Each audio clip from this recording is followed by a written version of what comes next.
Hai semua, salam sehat. Bertemu lagi dengan Bapak. Nama Bapak Iwan Sagala. Pelajaran kita hari ini adalah pelajaran prakarya. Tapi sebelum kita masuk ke topik pembahasan, Bapak yakin kalian semua waktu SD pernah buat kerajinan atau keterampilan rumah-rumahan dari bahan stik es krim, atau buat namanya kerajinan rumah-rumahan dari kardus. Boleh juga pernah pasti buat bunga-bunga dari bentuk kertas krep, atau pernah juga menirukan bentuk-bentuk hewan atau bentuk lainnya menggunakan plastisin. Jadi semua yang pernah kalian lakukan itu namanya adalah bentuk kreativitas dan juga bentuk keterampilan tangan dari anak-anak Bapak sekalian. Di SMP nama pelajarannya adalah pelajaran prakarya. Namun ada 4 topik di setiap semester yang akan kita bahas di pelajaran prakarya. Ada topik rekayasa, ada topik kerajinan, ada topik pengolahan, dan ada yang namanya topik konstruksi. Hari ini topiknya adalah topik kerajinan, lebih tepatnya kerajinan bahan serat bagian 1. Berarti nanti ada bagian 2 dan bagian 3-nya. Tapi sebelum kita ke kerajinan bahan serat, Bapak mau ngasih tahu, ternyata negara kita Indonesia adalah negara nomor 2 di dunia dengan tingkat biodiversitas tertinggi di dunia setelah Brazil. Bapak ulangi, nomor 2 tingkat biodiversitas tertinggi di dunia setelah Brazil. Apa itu biodiversitas? Biodiversitas adalah tingkat keanekaragaman makhluk hidup dan hayati. Bapak ulangi, tingkat keanekaragaman makhluk hidup dan hayati nomor 2 di dunia. Paling besar loh. Artinya apa? Artinya kita wajib bersyukur atau patut bersyukur sama Tuhan. Ternyata negara kita diberikan lebih baik dibandingkan negara-negara lain. Itu perlu kita syukuri. Karena tingkat keanekaragaman makhluk hidup dan hayatinya yang besar, Indonesia juga ternyata jadi terkenal dengan kerajinan-kerajinan tangannya. Buktinya apa? Buktinya Bapak yakin kalau anak-anak Bapak yang pernah jalan-jalan ke tempat wisata-wisata daerah, baik yang ada di Sumatera Utara ataupun yang di luar Sumatera Utara, misal jalan-jalan ke Yogyakarta atau jalan-jalan ke Bali, walaupun Balige, jalan-jalan ke Samosir atau ke Parapat, pasti di tempat-tempat wisata itu akan ada dijual yang namanya merchandise atau kerajinan tangan berupa oleh-oleh dari sana. Semua kerajinan tangan itu punya ciri khasnya masing-masing tergantung daerah-daerah yang menjualnya. Itu bentuk kreativitas warga negara Indonesia. Jadi kita harus bangga menjadi warga negara Indonesia, punya keanekaragaman hayati yang besar, dan juga punya orang-orang yang kreatifnya tinggi sehingga banyak kerajinan tangan yang ada di Indonesia. Jadi kita ke topik pembahasan kita yang namanya kerajinan bahan serat. Di gambar yang Bapak berikan itu yang kalian lihat, bisa kalian lihat di situ ada bentuk atau contoh kerajinan yang menggunakan bahan serat. Lihat yang nomor 2 itu ada vas bunga, tapi vas bunganya dibungkus menggunakan serat. Ada yang tahu serat apa itu? Serat itu persis bentuk umumnya yang ada di gambar nomor 3. Ada yang tahu serat apa? Nanti kita bahas, nanti di video ini akan ketahuan itu bentuk serat apa. Oke, yang pertama pengertian dan karakteristiknya. Bapak buat di sini pengertiannya atau dari sumber yang Bapak dapat. Bahan serat adalah suatu jenis bahan berupa potongan-potongan komponen yang membentuk jaringan memanjang yang utuh. Artinya apa? Misal kita punya satu sumber bahan serat, terus kalimatnya di situ kan potongan-potongan komponen. Artinya sumber bahan serat itu tidak semuanya dapat dijadikan atau diolah menjadi bahan serat, maka potongan-potongan komponen. Nanti membentuk jaringan memanjang yang utuh itu tergantung, bisa disesuaikan tergantung sumber bahan seratnya. Itu yang pertama. Yang kedua, bahan serat berasal dari alam sehingga disebut juga serat alam. Bahan serat banyak terdapat di alam. Makanya namanya bahan serat alam. Tapi ada juga nanti bahan serat buatan atau bahan serat sintetis namanya. Terus di topik bab berikutnya nanti ada yang namanya juga serat tekstil yang digunakan untuk media pakaian. Selanjutnya, hal yang paling penting dari bahan serat adalah karakteristiknya.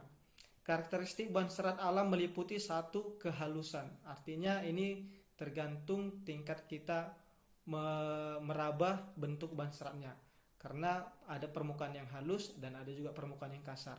Bukan berarti yang kasar tidak bisa digunakan. Yang kedua, kekuatan.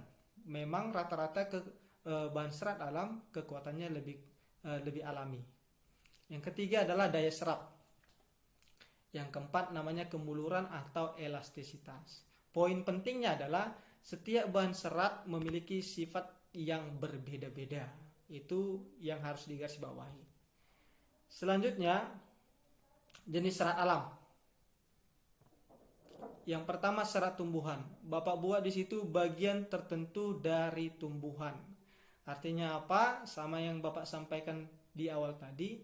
Misal kita menemukan satu tumbuhan. Bukan berarti semua tumbuhan itu bisa dijadikan bahan serat bagian-bagiannya. Karena pada tumbuhan kan ada akar, ada batang, ada daun, ada ranting, ada buah. Jadi bagian mana yang bisa dijadikan serat, ya bagian itu saja yang diambil. Tidak pernah atau belum ada satu bahan yang utuh atau satu tumbuhan yang utuh seluruh komponennya dijadikan bahan serat. Yang kedua, kuat tahan lama, tidak susut, permukaan halus ataupun bertekstur. Itu sifat dari serat tumbuhan. Contohnya apa, Pak? Ini contohnya adalah serat biji, serat batang, serat daun, dan serat buah. Yang kedua, ada yang namanya serat hewan. Umumnya berasal dari bulu hewan. Ya, rata-rata yang namanya serat hewan itu diambil dari bulunya atau kulitnya. Bukan berarti semua hewan bulu dan kulitnya adalah serat. Enggak, ya. Nanti kita pelajari hewan apa saja itu. Teksturnya lembut, halus, dan menghangatkan. Ini yang lebih menguntungkan dari serat hewan karena bisa diolah menjadi bentuk barang yang bisa dipakai seperti tas atau baju atau nanti tali pinggang dan macam-macam bentuknya. Contohnya adalah serat dari stapel dan serat dari filamen. Kita ke contoh barangnya. Pertama, serat biji. Serat biji itu contohnya pertama ada tumbuhan kapas, yang kedua ada tumbuhan kapuk. Bapak yakin beberapa kalian pasti tidak pernah melihat tumbuhan kapas ataupun tumbuhan kapuk. Bapak sampai saat ini belum pernah melihat tumbuhan kapas secara langsung, tapi kalau tumbuhan kapuk sudah pernah, bentuknya lonjong seperti pada gambar kalian ini, punya kulit luar berwarna coklat. Kalau masih muda tetap berwarna hijau, tapi nanti kalau sudah dikeringkan dan sudah masak, dia berwarna coklat dan bijinya ada. Jadi bijinya itu yang pecah menjadi kapas-kapas itu. Tapi ada juga bijinya yang tidak jadi pecah. Selanjutnya serat batang, ada batang melinjo. Bapak sengaja buat dua gambar. Yang pertama gambar yang muda, yang kedua gambar batang yang sudah agak tua. Jadi yang biasanya dijadikan serat adalah batang yang agak tua. Nanti batangnya dipotong-potong dulu, terus nanti dijemur, lalu kering, baru bisa digunakan. Yang ketiga adalah batang anggrek. Batang anggrek adalah tumbuhan yang bisa dijadikan serat. Tapi pada dasarnya anggrek jarang dibuat jadi bahan serat, karena anggrek itu mahal. Coba buat anak bapak yang orang tuanya punya tanaman anggrek, coba tanya nanti berapa harga anggrek, bunga anggrek yang kecil, pasti mahal. Jadi ini tidak direkomendasikan. Yang keempat ada batang rami. Ini sama seperti batang melinjo tadi Bapak bilang. Jadi dia batangnya diambil, terus disobek-sobek, terus dijemur, lalu dikeringkan. Maka jadi bentuknya seperti yang ada batang rami itu. Itulah baru nanti digunakan dia. Yang selanjutnya ada yang namanya serat daun, daun mendong. Pertama daun pandan, yang kedua pandan berduri, yang ketiga daun nanas, yang keempat daun sisal. Semua empat daun ini punya karakteristik yang hampir sama, yaitu sifatnya memanjang, terus agak meruncing ke ujungnya. Untuk mendong, Bapak belum pernah lihat secara langsung daunnya, tapi untuk pandan berduri, daun nenas, dan daun sisal sudah pernah. Daun pandan berduri ini mirip dengan daun pandan biasa. Daun pandan biasa juga bisa dijadikan bahan serat, tapi bedanya permukaan pinggirnya dia lebih mirip ke lidah buaya, bergerigi dia. Jadi daun pandan berduri, nanas, dan daun sisal. Yang terakhir adalah serat buah kelapa atau sabut buah kelapa. Ini yang paling sering kita lihat di tempat-tempat jualan atau di pajak Kampung Lalang pasti ada ini, yang dekat rumahnya dengan pajak Kampung Lalang. Jadi yang gambar di slide pertama yang Bapak tunjukkan tadi, inilah dia. Vas bunganya ditutupi pakai yang namanya sabut kelapa. Jadi lebih cantik kan? Jadi bentuknya juga diluruskan dulu, dibersihkan, dibuang remah-remahnya. Biasanya ini masih ada remah-remahnya dia. Itu sabut kelapa. Yang paling penting dari serat tumbuhan adalah prosesnya selalu mengalami pengeringan. Artinya sebelum diolah menjadi kerajinan tangan, serat dari tumbuhan harus melalui proses yang namanya proses pengeringan supaya bisa digunakan. Nanti setelah kering, kalau mau diwarnai boleh, mau menggunakan warna alami bawaan dari tumbuhannya juga boleh. Itu serat tumbuhan. Selanjutnya ada serat dari hewan. Ini yang Bapak bilang serat stapel, pakai bulunya. Ada domba, ada unta, ada alpaka, Vienna. Bapak belum pernah melihat secara langsung keempat-empatnya hewan ini. Domba, unta, alpaka, vicuna nggak pernah Bapak lihat secara langsung. Tapi kalau melalui media televisi, YouTube, Google, pasti banyak gambar dari keempat hewan ini. Untuk anak-anak Bapak yang pernah lihat hewan ini, mungkin udah beruntung lah ya, pernah bisa lihat langsung empat hewan ini. Atau salah satu dari mereka lah. Jadi serat stapel itu bulunya yang diambil, bagian tubuhnya beserta kulitnya. Tadi Bapak bilang bulu atau kulit. Selanjutnya ada yang namanya serat filamen. Serat filamen ini adalah proses dari metamorfosis hewan kepompong, ulat. Jadi yang diambil adalah kepompong ulat sutra. Ulat sutra bentuk kepompong ini yang diolah menjadi pakaian. Itu untuk serat filamen. Oke, yang terakhir. Ini akan menjadi tugas kita. Tugas anak-anak Bapak di rumah, mengidentifikasi bahan serat alam atau tumbuhan. Petunjuknya, tuliskanlah karakteristik apa saja yang bisa kamu lihat pada serat tumbuhan berikut ini. Karakteristiknya boleh berupa ciri-ciri, bentuk, warna, tekstur, dan bentuk kerajinannya dari serat tumbuhan tersebut.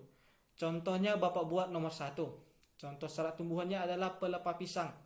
Karakteristiknya adalah bentuknya memanjang dan tebal, berwarna hijau, dan akan berubah menjadi coklat setelah dikeringkan. Teksturnya kasar dan biasanya setelah dikeringkan akan disobek memanjang seperti tali untuk dijadikan pengikat. Itu contohnya pelepah pisang. Jadi anak Bapak tinggal isi serat tumbuhan pandan, sabut kelapa, dan kapas.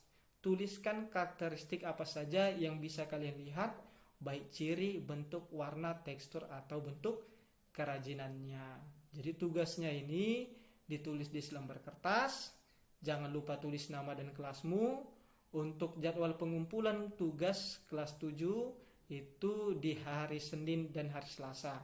Nanti ditanya wali kelasnya, misal kalau 71 dan 72 hari apa, 73 dan 74 hari apa mengumpul tugasnya. Oke, sampai di sini pertemuan kita hari ini. Kalau ada pertanyaan, nanti kita boleh sambung di chat grup mata pelajaran prakarya dan elektro. Anak Bapak boleh mengajukan pertanyaan di grup chat tersebut selama jam pelajaran. Nanti di luar jam pelajaran, jangan di chat di grup, tapi boleh chat Bapak secara pribadi, biar teman-temannya tidak terganggu. Itu materi kita hari ini. Jadi pesan Bapak adalah jangan lupa mengerjakan tugasnya, jangan lupa juga untuk belajar, melihat atau memahami karakteristik tumbuhan-tumbuhan yang ada di sekitar kita. Oh, satu lagi, mana tahu ada anak Bapak yang ingin menambahkan. Ini tugasnya kan ada 3, pandan, sabut kelapa, kapas.